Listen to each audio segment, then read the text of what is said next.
Kami akan memaparkan presentasi tentang sistem politik dan pemerintahan antara Indonesia dengan Amerika Serikat.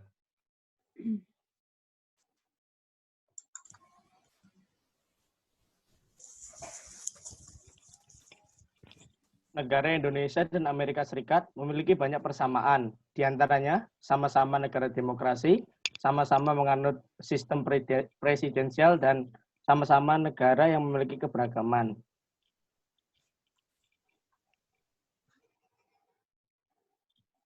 Sebagai negara yang besar, keduanya juga memiliki perbedaan cara berpolitik dan pemerintahan yang akan kami bahas di bawah ini. Pertama, perbedaan pemilihan umum. Kedua, perbedaan politik dilihat dari kewenangan badan legislatif. Dan yang ketiga, perbedaan lembaga yudikatif.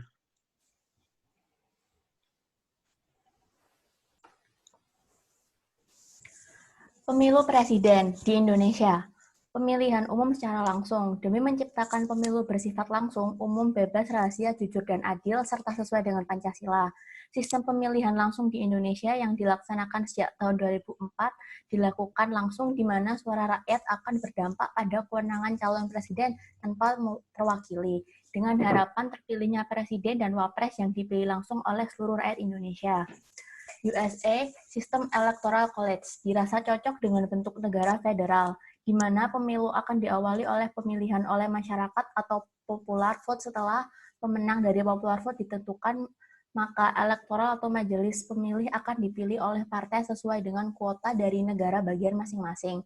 Sistem ini memiliki tahapan yang cukup rumit di mana dilakukan 2 kali pemilihan. Dari sini bisa dilihat bahwa suara masyarakat diwakilkan kembali oleh partai melalui elektor-elektor yang berasal dari partai. Perbedaan ini didasari oleh 2 hal penting. Yang pertama adalah bentuk negara di mana negara Amerika Serikat yang memiliki sistem negara federal menginginkan sistem pemilihan presiden yang sesuai dengan kehendak negara-negara bagian, di mana negara bagian memegang peran penting dalam pemilihan umum presiden. Sedangkan negara Indonesia yang bentuk negara yang bersifat kesatuan menginginkan sistem pemilihan umum yang bersifat langsung, umum, bebas, dan rahasia, jujur, dan adil, serta sesuai dengan Pancasila. Dalam hal ini, sila ketiga yaitu Persatuan Indonesia.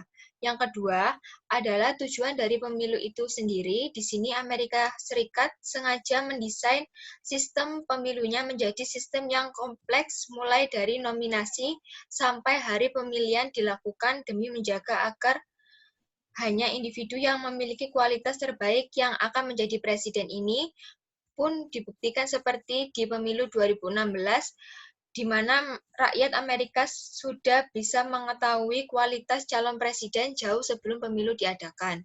Ini berbeda dengan Indonesia, yang sistem pemilunya terkesan cepat, di mana hanya dengan syarat 20% suara legislatif, maka partai atau koalisi partai bisa mencalonkan presiden dan wakil presiden. Selanjutnya, pada kewenangan legislatifnya, perbedaan NKRI sama Amerika itu kita bagi menjadi 4. Di NKRI sendiri, yang pertama, usulan pemberhentian presiden atau wakil presiden dapat diajukan oleh Dewan Perwakilan Rakyat dan akan diserahkan hasilnya kepada MPR RI. Yang kedua, pemilu di Indonesia berdasarkan jumlah penduduk yang dilaksanakan akan diselenggarakan di tiap daerah pemilihan. Yang ketiga, kekuasaan membentuk undang-undang dibahas dengan presiden dan mendapatkan persetujuan bersama. Yang terakhir, kewenangan untuk memeriksa dan membahas RUU hanya kekuasaan badan legislatif.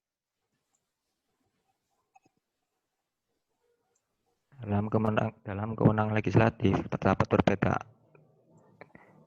Di Amerika Serikat memiliki kewenangan legislatif seperti memutus dan mengadili impeachment yang diajukan oleh House of Representatives.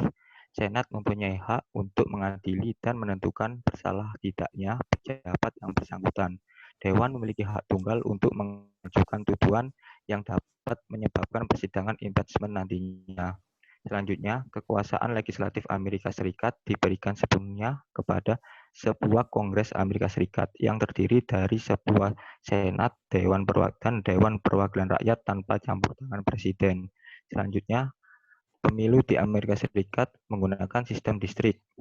Dan yang terakhir, memiliki kewenangan untuk memeriksa dan membahas rancangan undang-undang yang diusulkan oleh House of Representatives.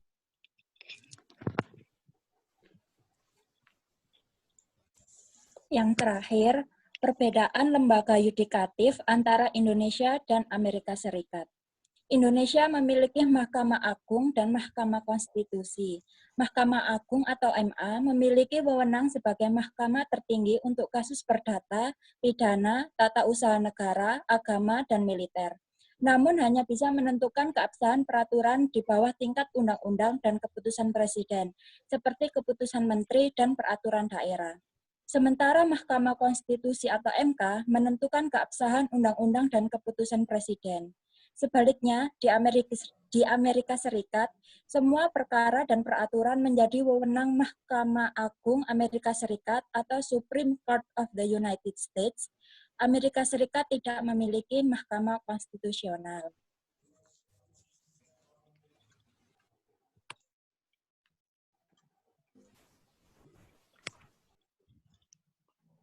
Sekian presentasi dari kelompok kami. Terima kasih telah mendengarkan. Wassalamualaikum warahmatullahi wabarakatuh. Waalaikumsalam. Terus gak usah dijawab.